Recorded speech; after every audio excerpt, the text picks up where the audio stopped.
Do not let them see you break. Evelyn Hart had repeated those words so often that they no longer sounded like advice.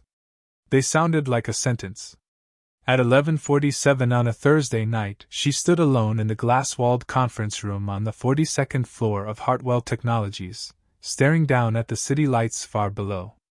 Manhattan glittered beneath the rain, all sharp reflections and restless headlights, but Evelyn could not feel any of it. Her phone vibrated against the polished table for the 9th time in less than 10 minutes. Another message from the board. Another reminder that by Monday morning, hundreds of employees could lose their jobs if she failed to stop the takeover. Her black blazer hung over the back of a chair. Her coffee had gone cold 3 hours ago. The only thing still warm was the ache behind her eyes. "Ms. Hart?" The voice came from the doorway. Evelyn turned too quickly, and the room tilted for half a second. Daniel Brooks stood there with a small toolbox in one hand and a clipboard in the other. He was not dressed like the people who usually came into her office. No expensive suit. No polished speech. Just a dark work shirt with his name stitched above the pocket, worn boots, and tired brown eyes that noticed more than they should have. "The service elevator is stuck again," he said gently. "Building management asked me to check it before the overnight crew leaves." Evelyn looked at the clock. She had been planning to go home 2 hours ago. Instead, she had spent the evening arguing with men who called layoffs necessary while never once saying the names of the people they wanted to remove. "Fine," she said, reaching for her blazer. Her voice came out sharper than she intended. Daniel did not react. He only stepped aside and held the door open. The executive hallway was silent, its marble floors reflecting the dim security lights. Evelyn walked ahead of him, heels clicking too loudly in the empty space. She hated that he could probably see how unsteady she was. She hated even more that she did not have the energy to pretend otherwise. When they reached the service elevator, Daniel pressed a button and waited. The doors opened with a soft chime. Inside, the fluorescent lights flickered once, then steadied. Evelyn stepped in first. Daniel followed, setting his toolbox near the wall. For several floors, neither of them spoke. The elevator hummed downward through the building, slow and mechanical. Evelyn stared at the numbers above the door, but they blurred together. 41. 40. 39. Her phone buzzed again. She did not look at it. "Long night?" Daniel asked. It was a simple question. No judgment. No curiosity disguised as concern. Evelyn let out a breath that trembled before she could stop it. "Long month," she said. Daniel nodded as if he understood more than she had said. "My daughter has a science project due tomorrow," he replied. "She decided at 8 o'clock tonight that she needs a model of the solar system." Despite herself, Evelyn almost smiled. "That sounds urgent. According to Mia, it is a national emergency." The elevator jolted lightly. Evelyn's hand reached for the rail, but Daniel was already steadying the toolbox so it would not slide. His movements were calm, careful, unhurried. Something inside her loosened. Just a little. She had spent the entire day surrounded by people who wanted something from her. A signature. A promise. A surrender. Daniel wanted nothing. He simply stood beside her in the quiet. The elevator slowed between floors. The lights dimmed. Evelyn tried to focus on the numbers again, but her body had finally made its decision for her. Her shoulders sagged. Her eyes closed for 1 second. Then another. The last thing she felt was the warmth of Daniel's shoulder beneath her temple as she leaned against him without meaning to. Her phone slipped from her hand and landed softly on the elevator floor. Daniel looked down at her, startled, then toward the small security camera glowing red above the doors. He could have stepped away. He could have called someone. Instead, he stood perfectly still. Outside the elevator, the city kept moving. Inside it, Evelyn Hart, the woman everyone believed was made of steel, finally fell asleep. Daniel did not move for nearly 3 minutes. The elevator had stopped between the 36th and 35th floors, its soft mechanical hum filling the narrow space, but Evelyn remained asleep against his shoulder, as if the weight she carried had finally become too heavy to hold. Her dark hair had fallen across one cheek. Her phone lay near his boot, its screen lighting up again and again with messages she did not answer. Daniel looked at the security camera above the doors. The tiny red light blinked steadily. He knew enough about office buildings to understand what that meant. Somewhere, every second of this moment was being recorded. He should have called security. He should have stepped away. He should have done something that would make the situation look simple if anyone asked questions later. But Evelyn looked exhausted in a way that had nothing to do with a late night. Her face had lost the sharp control she wore in meetings and company announcements. There was no famous chief executive officer in that elevator now.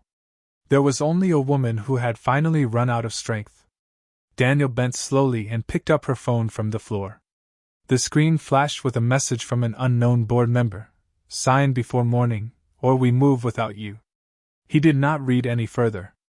He turned the phone face down in his palm and looked away. His mother had raised him to understand that privacy mattered most when someone could not protect it themselves. You are okay, he said quietly, though he knew she could not hear him. You can rest for a minute. The elevator shuddered once, then began moving again. Daniel stayed exactly where he was, one hand gripping the rail behind him so he would not shift beneath her. When the doors finally opened on the ground floor, the empty service hallway stretched ahead under pale fluorescent lights. A night security guard rounded the corner, then stopped when he saw them. His eyes moved from Daniel to Evelyn, then to the security camera inside the elevator. Daniel felt his stomach tighten. She fell asleep, he said before the guard could speak. The guard gave a slow nod, but his expression changed in a way Daniel did not like. It was not concern. It was calculation. Daniel had seen that look before. It was the look people wore when they thought a private moment could become a story worth repeating. I can get a chair, the guard offered. Daniel glanced down at Evelyn. Please. A few minutes later, the guard returned with a rolling office chair. Daniel spoke softly until Evelyn stirred. Her eyes opened slowly, unfocused at first, then suddenly alert. She pulled away from him as if the air itself had become cold. I am sorry, she said, looking at the floor. I did not mean to. Daniel shook his head. You do not have to apologize. Evelyn looked at him then, truly looked at him, and something fragile passed through her expression. Embarrassment. Gratitude. Maybe fear. How long? She asked. Not long, Daniel said. He did not mention the camera. He did not mention the guard. He did not mention the messages on her phone. He only picked up her blazer from where it had slipped against the elevator wall and held it out to her. You should get home. Evelyn took the blazer, her fingers brushing his for only a second. Thank you, Mr. Brooks. Daniel, he said. She paused. Daniel, she repeated, softer this time.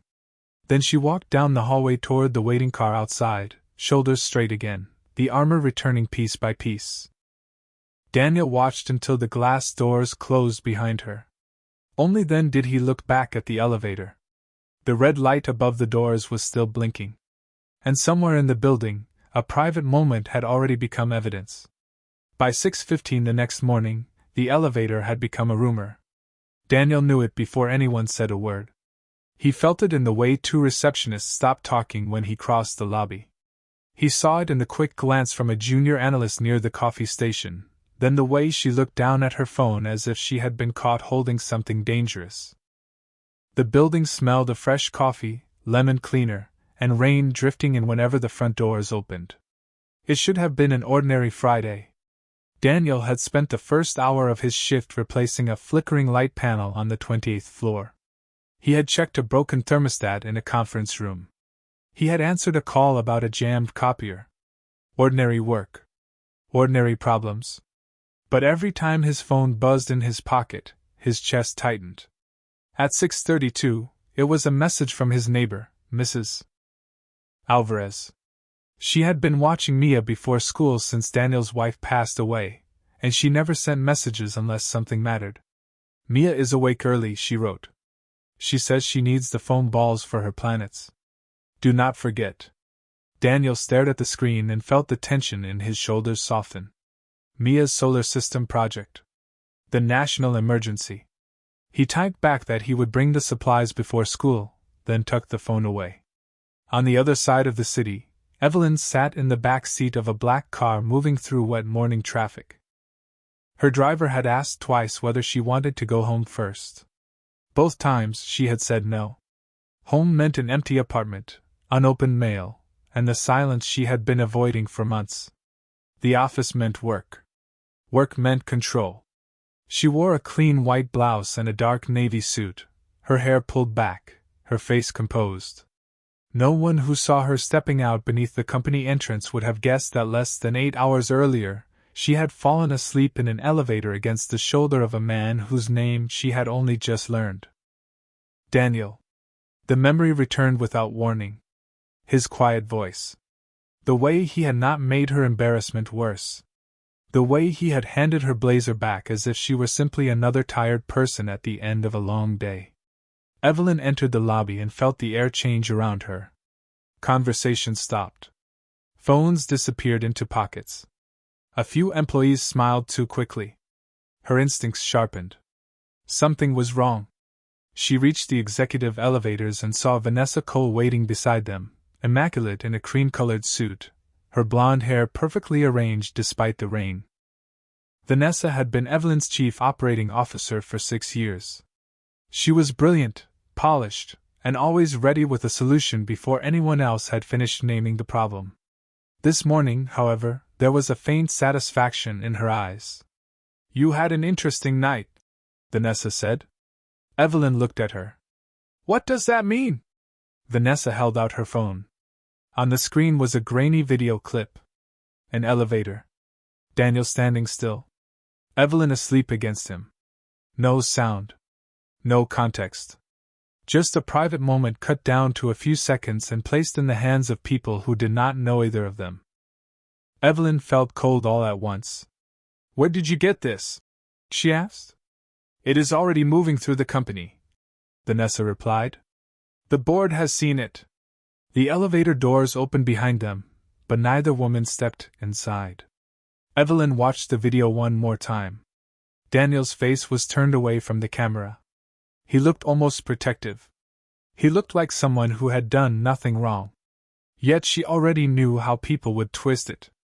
Her phone vibrated. A message from the board chair appeared across the screen. We need to discuss your judgment. Evelyn closed her eyes for one brief second. Then she opened them and handed Vanessa's phone back. Find out who leaked it, she said. Vanessa smiled politely. Of course. But as Evelyn stepped into the elevator alone, she did not see Vanessa's expression change after the doors closed. She did not see the message Vanessa sent from her private phone. It contained only 4 words. He is taking the fall. Daniel was halfway through replacing a loose ceiling tile on the 31st floor when his supervisor called. The request came through the building radio in a voice that was too careful. Brooks, report to Human Resources. Now. Daniel stood on the small ladder for a moment, one hand resting against the metal frame above him. Around him, the office was waking up. Printers clicked. Keyboards tapped. Someone laughed too loudly near the break room, then stopped when they noticed him looking over. He climbed down slowly, wiped dust from his hands, and placed his tools back into the worn blue case he had carried for nearly 7 years. He did not need anyone to explain what this was about. By the time he reached the elevator, he had seen the video twice. Once on a young employee's phone. Once on a company group chat that someone had forgotten to close on a computer screen. The clip was only a few seconds long, but people had already added their own story to it. Some said he had followed Evelyn into the elevator. Others said he had waited for her after the board meeting. One message asked how a maintenance worker had gotten so close to the chief executive officer in the first place. Daniel had not answered anyone. There was nothing he could say that would not make the moment uglier. Human Resources was on the 24th floor, behind a row of frosted glass doors that made everyone inside look like shadows. Daniel sat across from Marissa Lowe, the Human Resources Director, while Vanessa Cole stood near the window with her arms folded. Vanessa did not look at him the way Evelyn had looked at him the night before. Evelyn had looked tired. Vanessa looked prepared. "Mr. Brooks," Marissa began, her voice gentle in the way people spoke when they were about to deliver bad news. "We need to discuss the incident in the service elevator." Daniel kept his hands folded in his lap. "There was no incident." Vanessa turned from the window. "A video has circulated through the company.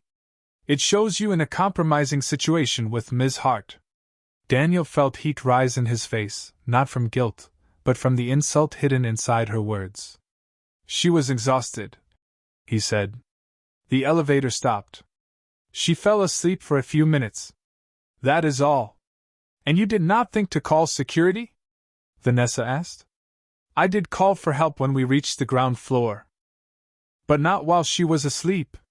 Daniel looked at her. She deserved privacy. The room went quiet. Marissa glanced down at the papers in front of her. Vanessa's expression did not change, but something colder entered her eyes. "You understand how this appears," she said. Daniel thought of Mia at Mrs. Alvarez's apartment, probably arranging painted foam balls on a cardboard circle. He thought of the extra shift he had taken last week because the rent had gone up. He thought of how easily one rumor could become a reason to lose everything. "I understand how people want it to appear," he said. "That does not make it true." Vanessa placed a printed copy of the company conduct policy on the table. "Until we complete a review, you are suspended from work." The words landed softly. That was the worst part. No shouting. No anger. Just a sentence that could take food from his daughter's table before the weekend had even begun. Daniel stared at the paper. "Without pay?" Marissa hesitated. Vanessa answered for her. "That is standard procedure." Daniel nodded once because he did not trust himself to say anything else. He signed the acknowledgement form, gathered his toolbox, and stood. At the door, Marissa spoke again. "Mr. Brooks, if there is anything you would like to add for the record, now is the time." Daniel looked back at them. He could tell them about Evelyn's phone buzzing with bored messages. He could tell them she had barely been able to stand. He could tell them that the woman they were turning into gossip had looked more alone than anyone he had ever seen. But he would not use her exhaustion to save himself. "No," he said quietly. "There is nothing to add." He walked out carrying his toolbox in one hand and the suspension notice in the other. In the hallway, he stopped beside a window overlooking the wet city streets. His phone buzzed. A picture from Mrs. Alvarez appeared on the screen. Mia stood beside her finished solar system, smiling proudly beneath a crooked cardboard sign that read, "The universe has room for everyone." Daniel looked at the words until his vision blurred. Then he took a slow breath and headed for the elevator. He did not know it yet, but someone had just made the worst mistake of their career. They had mistaken his silence for weakness. The moment Evelyn heard Daniel Brooks had been suspended, the air seemed to leave the room. She stood at the head of the executive conference table with 6 board members staring back at her through a wall of glass and polished steel. Outside, the rain had stopped, but the city still looked gray and cold beneath the morning clouds. A presentation glowed on the screen behind her. Numbers. Charts. Forecasts. The future of Heartwell Technologies reduced to neat columns and percentages. None of it mattered. "Who authorized this?" Evelyn asked. Her voice was quiet, but every person at the table heard the change in it. Vanessa sat 2 seats away, flipping through a folder as if the question had nothing to do with her. "Human Resources followed standard procedure," she said. "The video created a serious concern." Evelyn turned toward her. "A concern about what?" Vanessa finally looked up. "About judgment. About boundaries. About the company's reputation." Evelyn felt something harden inside her. She remembered the elevator doors opening. She remembered Daniel standing still so she would not wake embarrassed. She remembered the way he had handed her blazer back without asking a single question. "Daniel Brooks did nothing wrong," Evelyn said. You cannot suspend someone because people enjoy inventing a story. One of the board members, Richard Hale, leaned back in his chair. Evelyn, this is not only about Mr. Brooks. The company is in the middle of a takeover negotiation. Every decision you make is being watched. Then perhaps we should stop rewarding gossip, she replied. Silence followed. Vanessa closed her folder with deliberate care. We can review the suspension once the investigation is complete. Evelyn stared at her. No. We review it now. Her phone vibrated on the table. A message from her assistant appeared on the screen. The board chair is requesting an emergency call at noon. Evelyn did not need to ask why. She already knew. The video had given them something useful. A crack in her armor. A reason to question her. A reason to pressure her into signing the restructuring agreement she had refused for weeks. She picked up her phone and walked out before anyone could stop her. The executive hallway felt too bright. Every glass wall reflected her image back at her, dark suit, straight posture, composed face. The woman who never lost control. But her hands were shaking. She entered her office and closed the door. For a long moment, she stood with her back against it, breathing slowly. Then she opened Daniel's employee file on her computer. She told herself she was looking for details that would help reverse the suspension. His job history. Performance reviews. Contact information. But as she read, the file became something else. Daniel had worked nights for nearly 7 years. He had never been written up. He had taken extra shifts during snowstorms, stayed late when pipes burst, and volunteered for holiday coverage so younger employees could be with their families. His emergency contact had once been his wife, Rachel Brooks. The name had been removed 3 years ago. Beneath it was a note, dependent child, Mia Brooks, age 8. Evelyn sat down slowly. There was another document attached to his file. A letter from a former tenant in one of the company-owned buildings. It thanked Daniel for fixing a heater during a winter outage after his shift had ended. He had not billed overtime. He had not asked for recognition. He had simply stayed until the apartment was warm. Evelyn pressed her fingers against her lips. Daniel had protected her when it could cost him everything. And she had let him walk into that human resources office alone. The guilt hit harder than the exhaustion. She reached for her coat, then stopped. Her assistant knocked once and entered. Ms. Hart, the board call is in 40 minutes. Evelyn looked toward the window. Far below, people crossed the sidewalk with umbrellas tucked under their arms. Somewhere in that city, Daniel was going home to his daughter with a suspension notice in his pocket. Move the call, Evelyn said. Her assistant blinked. Move it? Yes. Evelyn picked up her keys. I need to find someone first. As she stepped into the elevator, her phone lit up with another message from Vanessa. The board will not like this. Evelyn looked at the words, then closed her hand around the phone. For the first time that day, she did not care what the board liked. She only cared that Daniel Brooks had paid the price for her weakness, and she was not going to let that be the end of his story. Daniel's apartment was on the 4th floor of a brick building in Queens, above a laundromat that never seemed to close. By the time Evelyn arrived, the rain had returned in a thin gray curtain, turning the sidewalks slick and making the city smell like wet pavement and coffee. She sat in the back of her car for almost a minute, looking up at the rows of windows. This was not a place she had visited in years. Not because she thought she was above it, but because her life had become a series of guarded entrances, private elevators, and rooms where everyone watched what she said.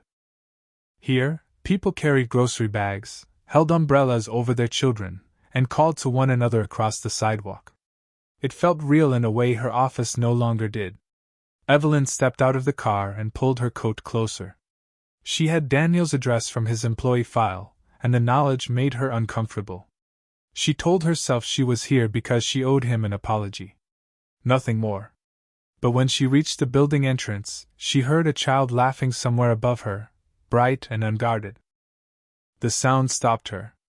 On the 4th floor, Daniel was kneeling beside an old radiator in the hallway outside apartment 4B. His sleeves were rolled up, and a small wrench rested in his hand. An elderly woman stood nearby wrapped in a faded blue cardigan, watching him with worried eyes. "It is already warmer," she said. "You should not be doing this on your day off." Daniel tightened something beneath the radiator valve, then sat back on his heels. "It is not much of a day off," he said with a tired smile. "Besides, you should not have to sit in the cold." The woman touched his shoulder. "You have your own troubles, Daniel." He looked down for a second. "We all do." Evelyn stood at the end of the hallway, unseen.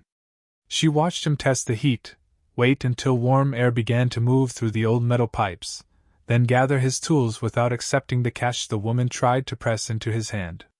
"Save it for groceries," he told her. "And call me if it stops again." There was no camera. No board member. No employee watching. Daniel was not trying to prove anything. He was simply kind when no one was keeping score. Evelyn felt the shame of her own delay settle heavily in her chest. She had spent years believing she could understand people by reading reports, reviewing numbers, and making decisions from the top floor of a tower. But she had not known this man at all. Daniel turned toward his apartment door, then saw her. His expression changed immediately. Not anger. Not surprise alone. Caution.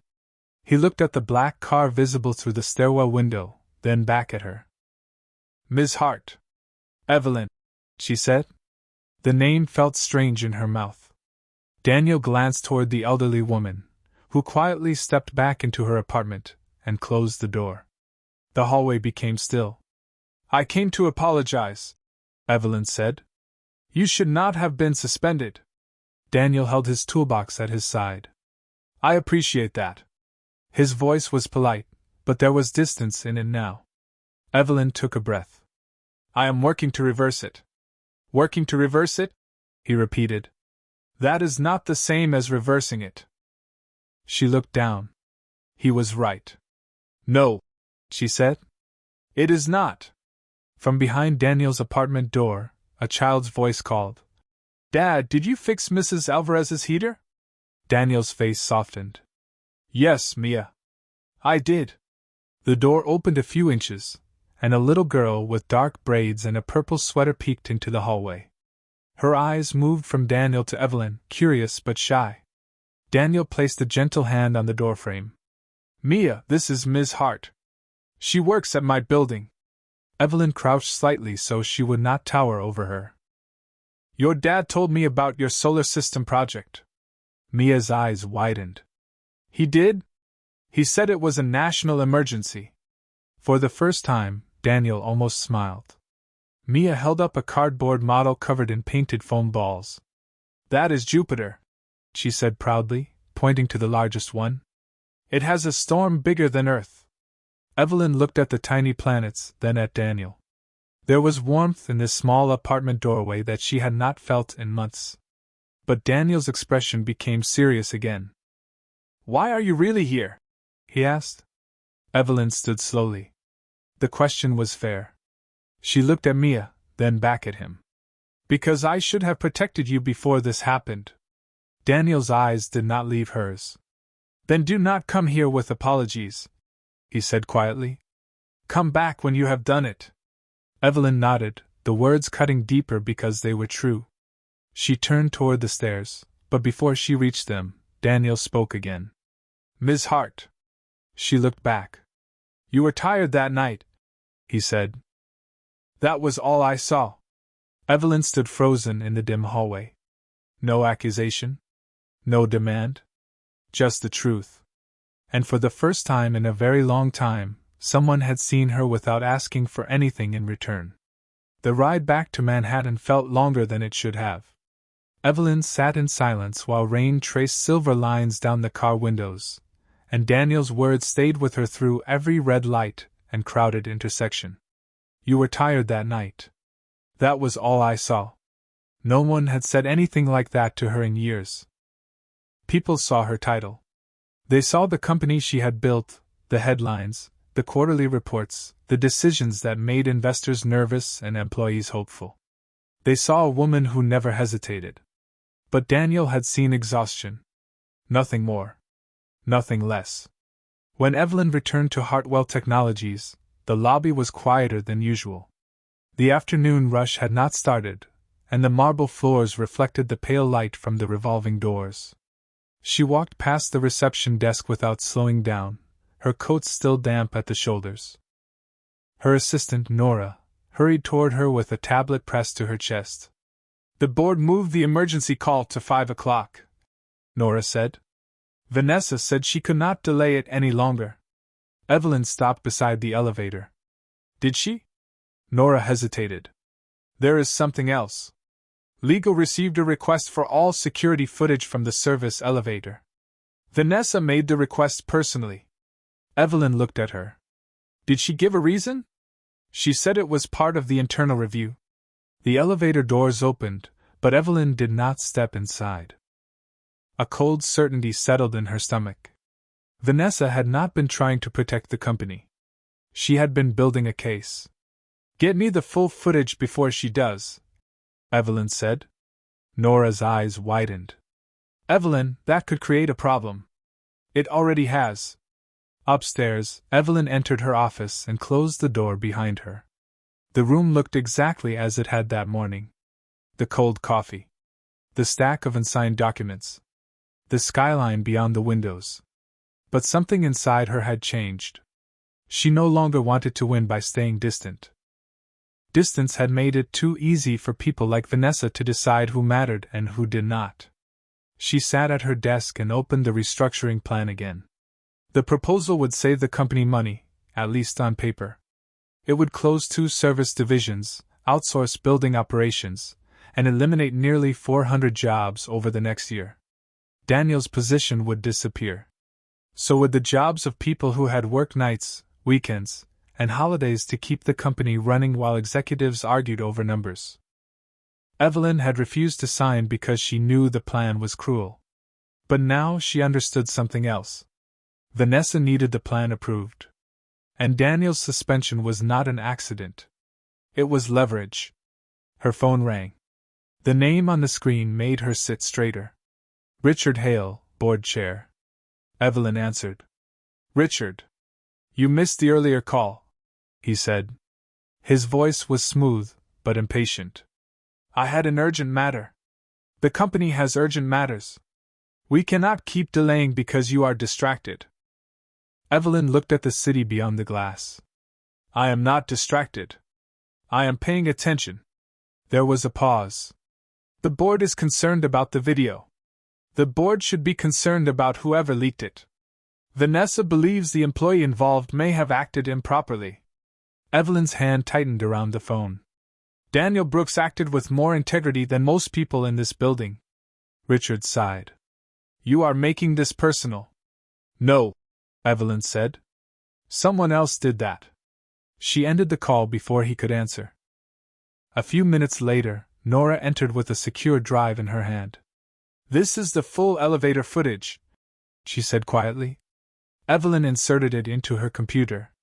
The screen showed the service elevator from the moment Daniel stepped inside. There was no pursuit. No secret signal. No staged encounter. Only Evelyn, exhausted and barely standing, and Daniel, giving her space. Then the elevator stopped. Then she leaned against him. Daniel looked at the camera. He looked at her. And he stayed still. Not once did he touch her inappropriately. Not once did he look toward the camera as if he wanted attention. When the doors opened, he called for help. He protected her. Evelyn watched the footage twice. On the second viewing, she noticed something she had missed. The security camera feed had a gap. 43 seconds missing from the original recording. The missing seconds began just after the elevator doors opened on the ground floor. Evelyn leaned closer to the screen. The timestamp jumped forward.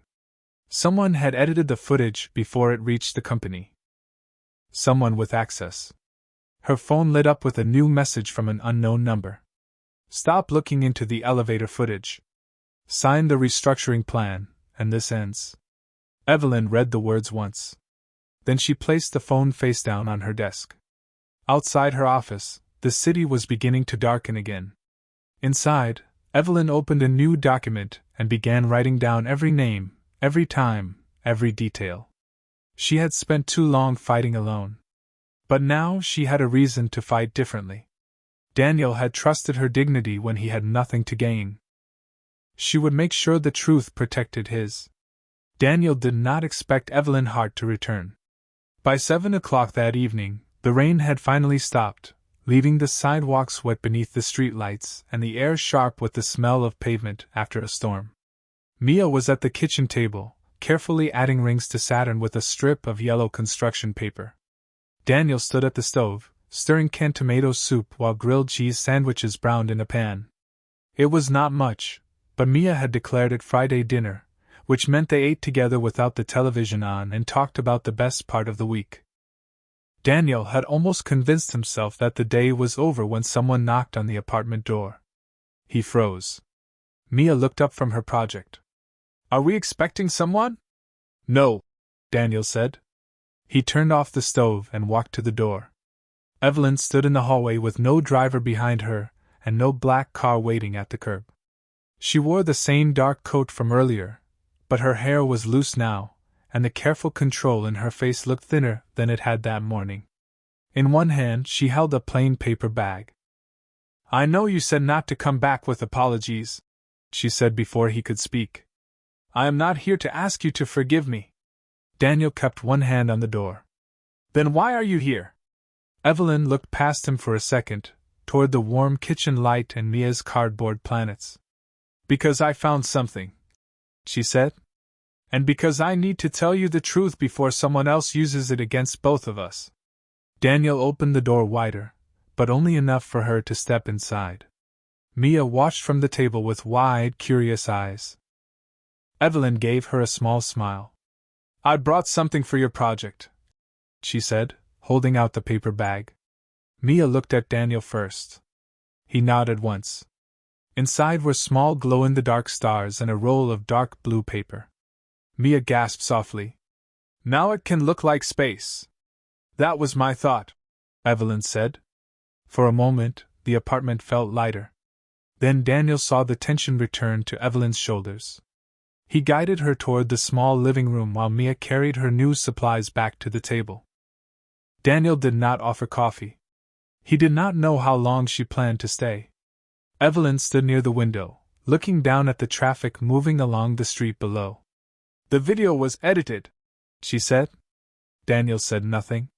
"Someone removed part of the security footage before it was shared. The version people saw was designed to make you look suspicious and make me look careless." Daniel leaned against the wall. "Who?" "I do not have proof yet." Evelyn turned to face him. "But I know it is connected to a restructuring plan I have been refusing to sign. The plan would eliminate hundreds of jobs. Yours included." Daniel felt the room narrow around him. So this was never about the elevator. "No," Evelyn said. Her voice broke slightly on the word. "It was about pressure. They wanted me distracted. They wanted you discredited. They wanted me to feel like I had no choice." Daniel looked toward the kitchen. Mia was humming quietly while she pressed glowing stars onto the dark blue paper. She had no idea that her father's job had become a piece in someone else's game. "People like Vanessa always think kindness is a transaction," Daniel said. "They think if you help someone, you must want something back." Evelyn lowered her eyes. "I used to think I could survive by never needing anyone." Daniel studied her face. The woman standing in his living room was still powerful. He could see that in the way she held herself even when she was tired. But there was something else beneath it now. Loneliness. The kind that did not come from being alone in a room, but from never knowing who was safe to trust. "Why tell me this?" he asked.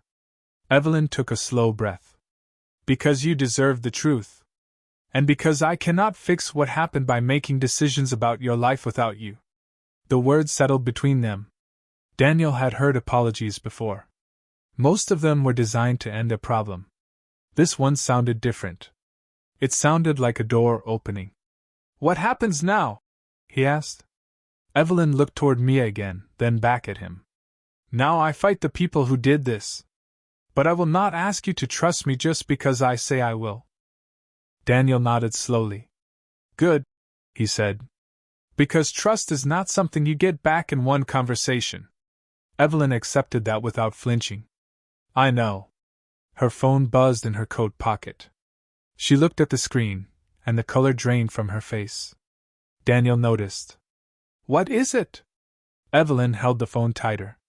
The board moved the emergency vote to tomorrow morning. The soup began to cool on the stove. Outside, a siren passed in the distance. Inside the small apartment, Evelyn looked at Daniel as if she had reached the edge of something she could not cross alone.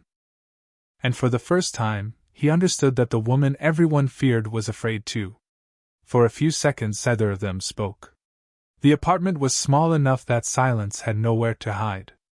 It rested between the kitchen table and the worn sofa, between the cooling soup and the blue paper sky Mia was building one glowing star at a time. Evelyn stood near the window with her phone in her hand, staring at the message that could take everything from her by morning. Daniel watched her face change. He had seen people receive bad news before. Tenants who learned their rent was rising. Workers who found out their shifts had been cut.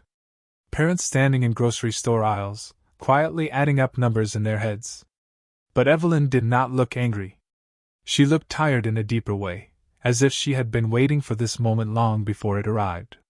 What happens if they vote against you? Daniel asked. Evelyn lowered the phone. They can remove me as chief executive officer. They can approve the restructuring plan without me. Daniel looked toward Mia.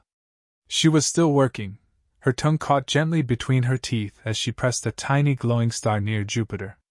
And then people lose their jobs. Hundreds of people, Evelyn said. Some of them have worked for this company longer than I have. Her voice softened. People with mortgages. Parents. People who are close to retirement. People who stayed when the company was struggling because they believed we would become something better.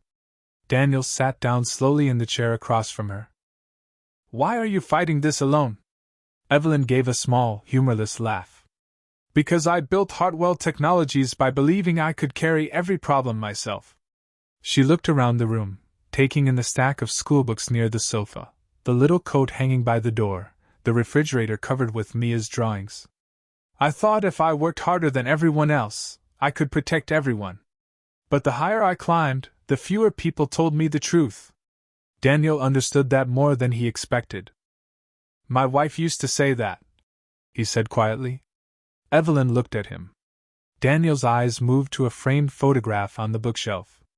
A woman with a bright smile stood beside him in a park, holding a much younger Mia between them. Rachel used to tell me I had a bad habit of pretending I was fine, he said. She would say, Daniel Brooks, you cannot build a whole life with one pair of hands. His voice caught slightly, but he kept going. After she died, I tried anyway. I worked extra shifts. Took every overtime call. Fixed things for people because it was easier than admitting I did not know how to fix what mattered. Evelyn listened without interrupting. Daniel rarely spoke about Rachel. Not because he wanted to forget her, but because some memories deserved gentleness. Mia was 4. He continued. She did not understand why her mother was not coming home. I did not have the right words. So I made breakfast. I packed lunches. I showed up. That was all I could do. Evelyn's eyes shone, but she did not look away. You did more than that, she said. You gave her someone safe. Daniel looked down at his hands. I hope so. From the kitchen table, Mia held up a small painted moon. Dad, where should this go? Daniel smiled. Farther out, sweetheart. The moon stays close to Earth. Mia nodded seriously and moved it into place. Evelyn watched her for a moment, then sat on the edge of the sofa. The distance between her and Daniel was still there, but it no longer felt like a wall. When I was 26, Evelyn said, my father had a heart attack. He survived, but he never returned to work. Hartwell was drowning in debt. I took over because there was no one else. She folded her hands together. Every person told me to cut jobs. Sell divisions. Protect the company first. But I kept thinking about the people who had worked beside my father for years. They were not numbers to him. They were names. Families. Her voice grew quieter. I promised myself I would never become the kind of leader who forgot that. Daniel looked at her then, really looked at her. The sharp suit. The tired eyes. The woman who had built walls around herself because she thought walls were the only thing holding everyone up. Then do not let them turn you into that, he said. Evelyn's breath caught. I may not have enough votes. Maybe you do not need to convince them with speeches, Daniel said. Maybe you show them what they are choosing to throw away. Evelyn frowned slightly. What do you mean? Daniel looked toward the company badge still clipped to his work shirt. You have people who know what this place means. People who kept it running when no one was watching. Let them speak. Evelyn was silent for a long moment. Then something changed in her expression. Not relief. Not yet. But direction. She stood and reached for her phone. The board meeting is at 9 tomorrow morning, she said. I need to make some calls. Daniel nodded. Then make them. Evelyn looked at him with a softness that surprised them both. Will you come? She asked. Daniel thought of the suspension notice on his counter. He thought of Mia's science project. He thought of the way powerful people could crush ordinary lives without ever learning their names. Then he looked at Evelyn. If I come, he said, I am not coming to save you. I know, she replied. You are coming to tell the truth. Daniel nodded once. Outside, the rain began again, gentle against the windows. Inside, Mia placed the last glowing star onto her paper sky. Done, she announced. Daniel and Evelyn turned toward her. The little model was imperfect, bright, and full of light. For the first time all day, Evelyn smiled without forcing it. And somewhere beneath the fear of what morning would bring, hope began to take shape. At 8:12 the next morning, Vanessa Cole stood alone in the executive conference room, watching the city wake beneath a pale winter sky. The board meeting was less than an hour away. On the table in front of her sat 3 copies of the restructuring agreement, each marked with neat yellow tabs. She had spent months preparing for this moment. The company was vulnerable. The board was impatient. Evelyn was exhausted. And now there was a video that made the chief executive officer look distracted, emotional, and careless. Vanessa had always understood one thing about powerful people. They did not need proof when fear was available. They only needed a reason to doubt. Her private phone buzzed. A message appeared from Richard Hale. Is Hart signing? Vanessa looked toward the glass walls, where the empty office floor stretched beyond the conference room. Not yet, she typed. But she will. A moment later, another message arrived. Make sure she understands the alternative. Vanessa placed the phone face down and smiled without warmth. Across town, Daniel stood in his kitchen fastening the buttons on his cleanest blue shirt. Mia sat at the table eating cereal, her solar system project resting beside her backpack. The dark blue paper was covered in glowing stars, and the planets hung from thin string above a cardboard base. It was not perfect, but Mia looked at it as if it belonged in a museum. Are you going to work today? She asked. Daniel paused. His suspension notice was still on the counter, folded beside the electric bill. Not exactly, he said. I am going to a meeting. Mia spooned another bite of cereal into her mouth. A boring grown-up meeting? Probably. Are you going to tell the truth? Daniel looked at her. Yes. Mia nodded as if that settled everything. Then you will be okay. He wished the world worked that way. He wished telling the truth was always enough. But he leaned down and kissed the top of her head anyway. Mrs. Alvarez will take you to school, he said. And I will pick you up this afternoon. Promise? Promise. When Daniel stepped outside, the cold air hit his face and cleared the last of the sleep from his mind. A black car waited at the curb. Evelyn sat inside, not in the back seat this time, but beside the driver with a folder open on her lap. When Daniel climbed in, she looked at him with tired eyes and a small, grateful smile. "Thank you for coming," she said. "I said I would tell the truth," Daniel replied. "That is all." Evelyn nodded. "That is more than most people have offered me." The car moved through morning traffic toward Hartwell Technologies. For several blocks, neither of them spoke. Then Evelyn opened the folder and handed him a page. It was a list of names: building engineers, custodians, receptionists, technical support staff, warehouse supervisors. People Daniel knew from years of working late shifts and covering emergencies. "They agreed to come," Evelyn said. "Not all of them can speak, but they will be there." Daniel scanned the list. He recognized Louise from shipping, who had 3 children. He recognized Tasha from the overnight cleaning crew, who had helped Daniel after Rachel died by leaving extra meals in the break room without ever making him feel ashamed. "They could lose their jobs," Daniel said. "They know," Evelyn replied. "They also know what the restructuring plan means."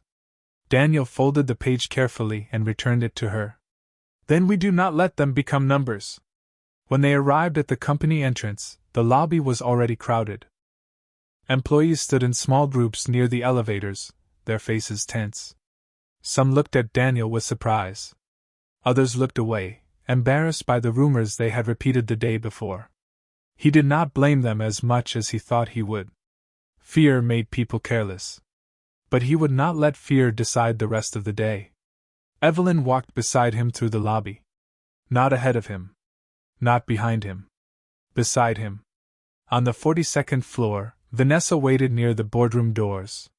Her smile was smooth, but her eyes narrowed when she saw Daniel. "Mr. Brooks," she said. "I was not aware suspended employees were invited to executive meetings." Evelyn stopped. "He is here at my request." Vanessa glanced at Daniel's blue shirt, then at Evelyn. "This is becoming increasingly inappropriate." Daniel felt the old instinct to lower his eyes. To make himself smaller so people like Vanessa would move on to someone else. But then he thought of Mia's voice. "Are you going to tell the truth?" He met Vanessa's gaze. "I am here because someone needs to." For the first time, Vanessa's smile faltered. The boardroom doors opened. Inside, the long table waited beneath the cold white lights, and every chair seemed to hold a decision that could change a life. Evelyn took one slow breath. Daniel stood beside her. Then together they walked into the room. The boardroom was colder than Daniel expected. Not because of the air conditioning, though it hummed softly above the long walnut table. It was cold because every person seated there had learned how to make decisions from a distance. Richard Hales sat at the far end, his silver hair perfectly combed, his hands folded over a leather folder. Beside him, Vanessa Cole arranged her papers with calm precision. Around them were investors, attorneys, and directors whose faces Daniel had seen only in company newsletters. They looked at him the way people looked at a problem that had wandered into the wrong room. Evelyn took her seat at the center of the table. Daniel remained near the wall, beside Nora and a small group of employees who had entered quietly behind them. Luis from shipping stood with his cap in both hands. Tasha from the overnight cleaning crew wore her work uniform beneath a wool coat.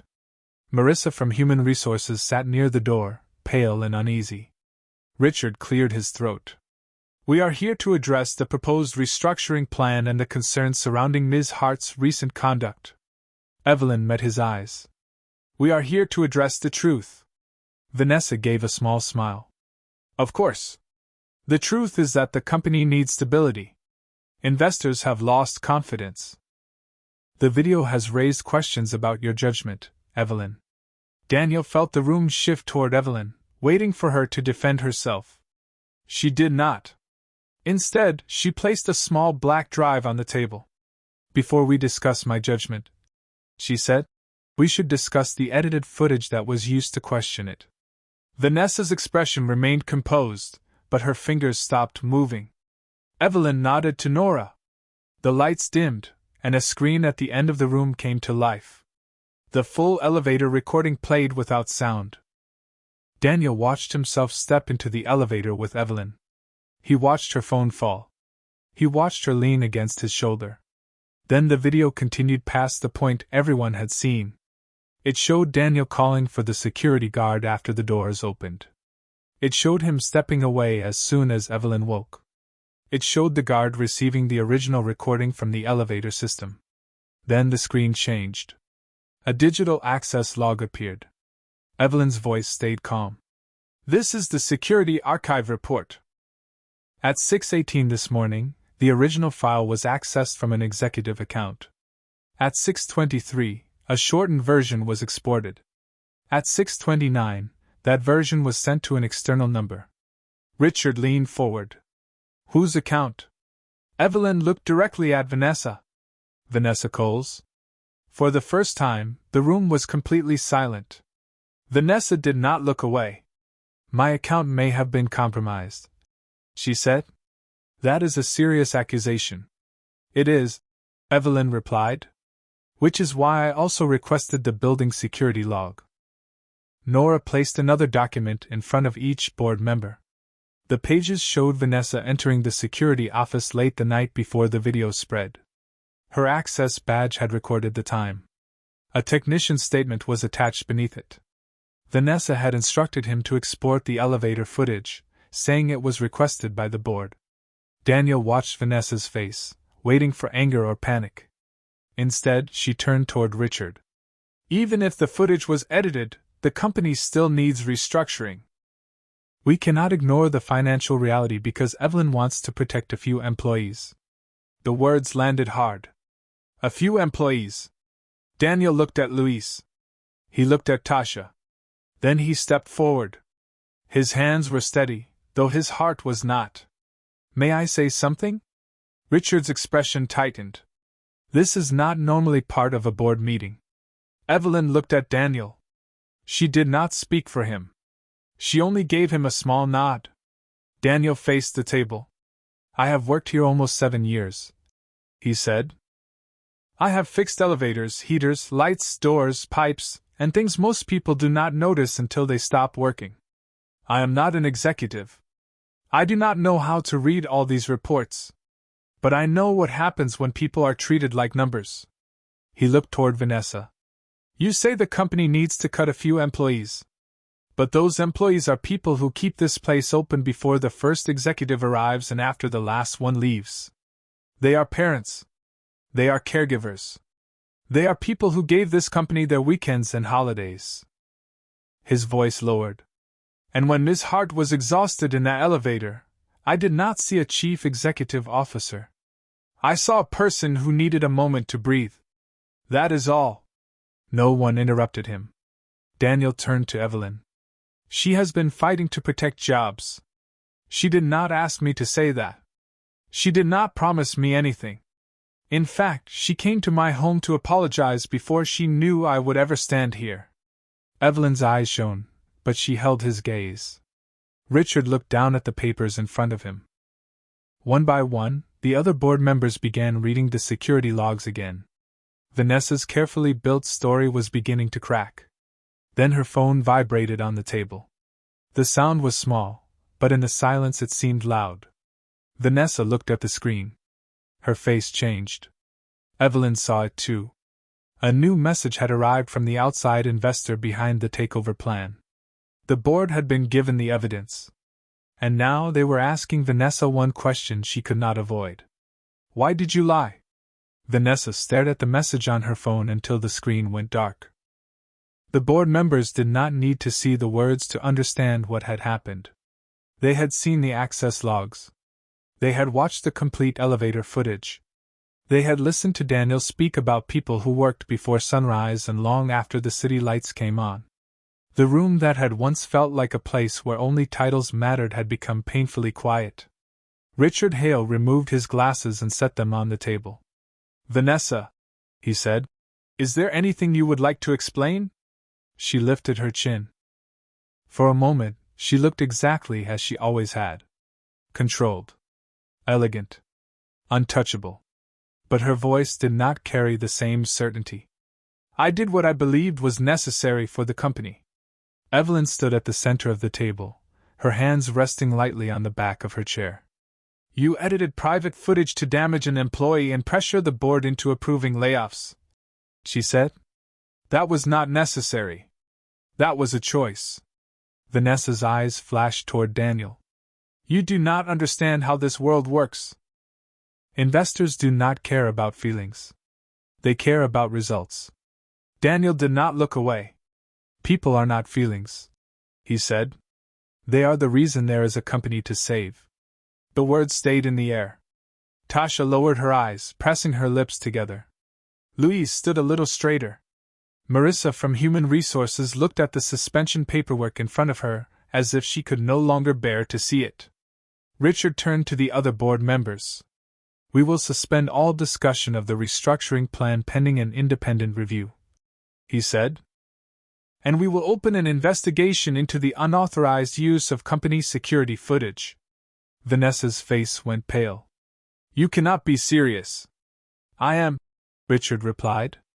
Your access to company systems is revoked effective immediately. Two members of the legal team entered quietly from the hallway. There was no shouting. No dramatic scene. Vanessa simply gathered her phone and folder with hands that were no longer perfectly steady. As she passed Evelyn, she stopped. You think this makes you strong? She asked in a low voice. Evelyn met her gaze. No. I think it reminds me what strength is for. Vanessa left without another word. The door closed behind her, and the sound was softer than Daniel expected. Yet it changed everything. Richard looked around the table. Ms. Hart, the board will need a new plan. Evelyn nodded. I have one. Nora placed fresh folders in front of the directors. Evelyn opened hers and began to speak. Her voice was clear, but no longer distant. She explained how Heartwell Technologies could reduce costs without cutting the service divisions. She proposed voluntary executive compensation limits, a pause on non-essential expansion, and a new employee advisory council that would include people from every level of the company. She spoke about efficiency, but she also spoke about trust. She named the workers who had kept the company running through storms, outages, and difficult years. Daniel listened from the side of the room, watching the board members shift from skepticism to attention. Evelyn was still the woman who understood numbers. But now she was using them to protect people instead of hiding behind them. When she finished, Richard looked down at the proposal for a long moment. Then he said, We will vote. The minutes that followed felt longer than the entire night in the elevator. Daniel stood near the window, his hands folded, while each board member made a decision. One vote. Then another. When the final count was read, the new plan passed. The takeover proposal was rejected. The service divisions would remain open. Daniel's suspension was lifted immediately, with full back pay. For a second, he could not move. He thought of the notice on his kitchen counter. He thought of Mia asking if he would be okay because he was going to tell the truth. Evelyn turned toward him. There were tears in her eyes, but she smiled. Mr. Brooks, she said, her voice carrying across the room. I owe you more than an apology. Daniel shook his head gently. You do not owe me anything. I do, Evelyn said.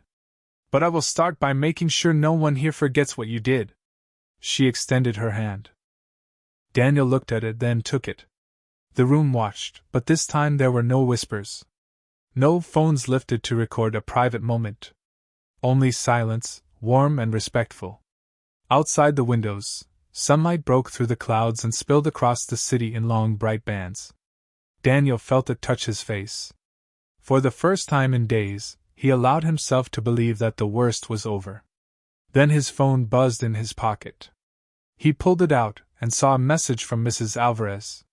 Mia has been asking when you are coming home.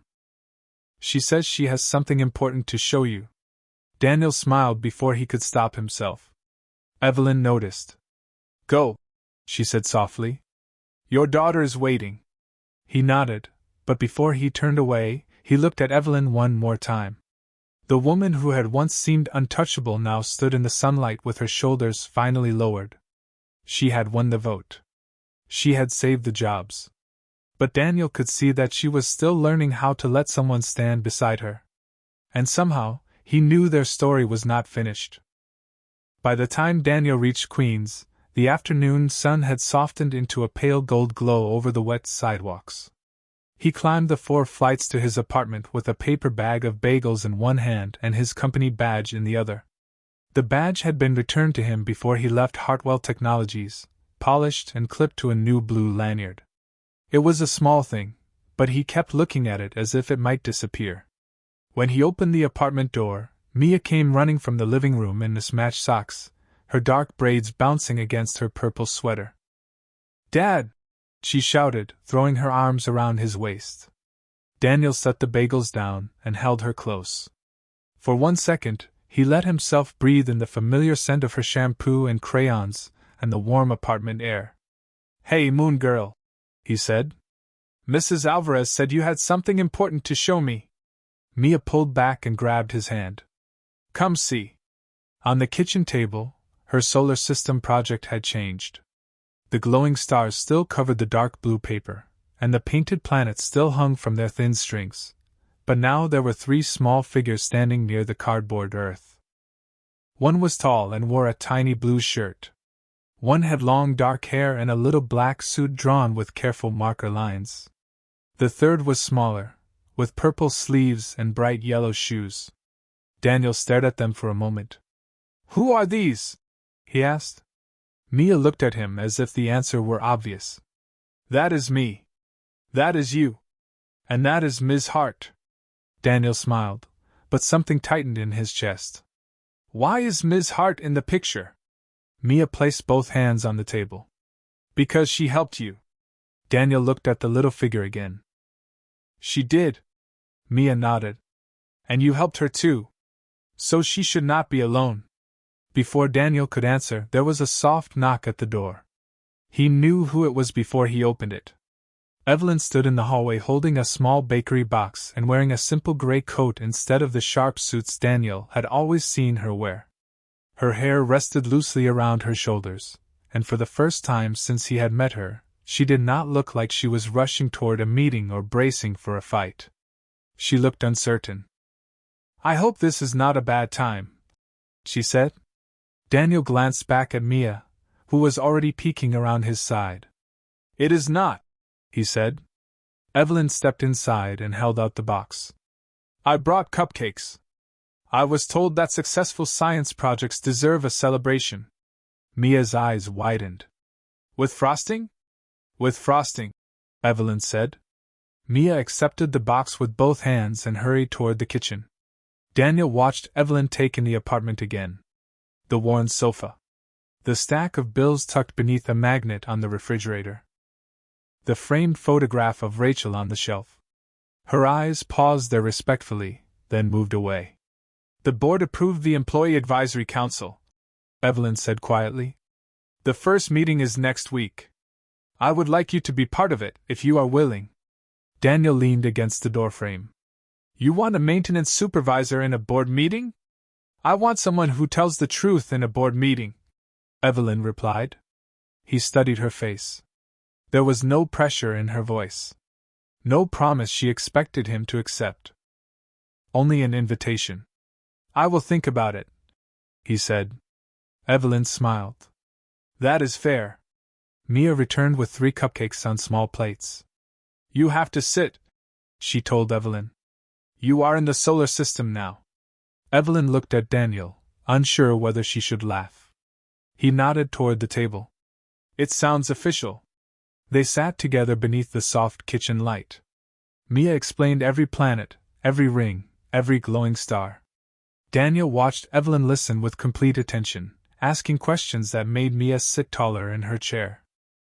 For a while, no one mentioned the board, the video, the suspension, or the people who had tried to turn a private moment into something cruel. The apartment was filled only with the sound of Mia talking and the quiet clink of forks against plates. Later, after Mia had fallen asleep on the sofa with her science project beside her, Daniel walked Evelyn to the door. The hallway was dim and still. Evelyn pulled her coat closer. "Thank you for letting me come," she said. Daniel looked at her. Thank you for coming back. She hesitated, then looked toward the apartment where Mia slept. I spent so long believing that being needed was the same as being loved, she said. I thought if I carried everything alone, no one could disappoint me. Daniel nodded slowly. And now? Evelyn's eyes met his. Now I think I understand that letting someone stand beside you is not weakness. The words settled between them, gentle and honest. Daniel reached for the door, but Evelyn did not leave right away. She looked tired again, though not in the same way as before. This time, there was peace beneath it. You should rest, he said. Evelyn gave a small smile. I will try. Daniel watched her walk toward the stairs, then stop and look back. Daniel? Yes? Thank you for seeing me. He stood in the doorway for a moment after she was gone. Inside, Mia shifted beneath her blanket and murmured in her sleep.